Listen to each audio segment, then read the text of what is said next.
This morning we had load shedding, but when I checked our neighbor, I realized the problem is with the switchboard. I'm getting a current flow in both the terminals. Then I checked the MCB. Here also same thing observed. I'm getting phase on ground wire as well.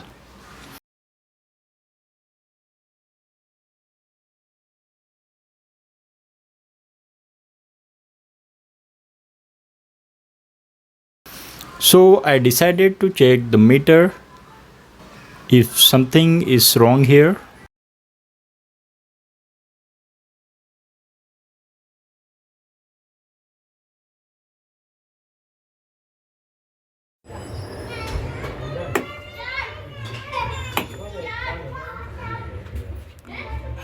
And when I placed the tester, I got the same result.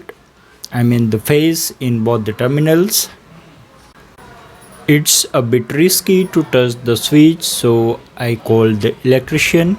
He checked the connectivity. The bulb don't glows means we having the issue with the switch.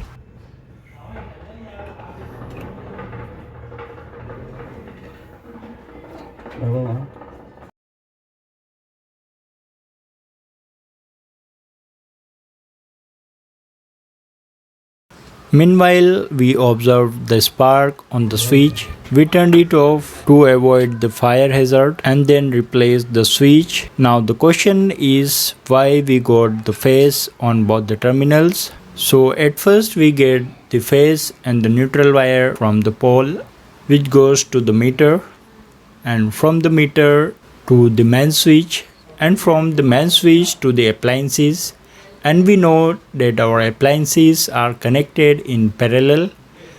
So if we lose the neutral connection, the phase current will flow from the inductive load towards the socket, and this way we get the phase at both the pins. Okay, hope you understand the concept and sure to subscribe. See you in the next video.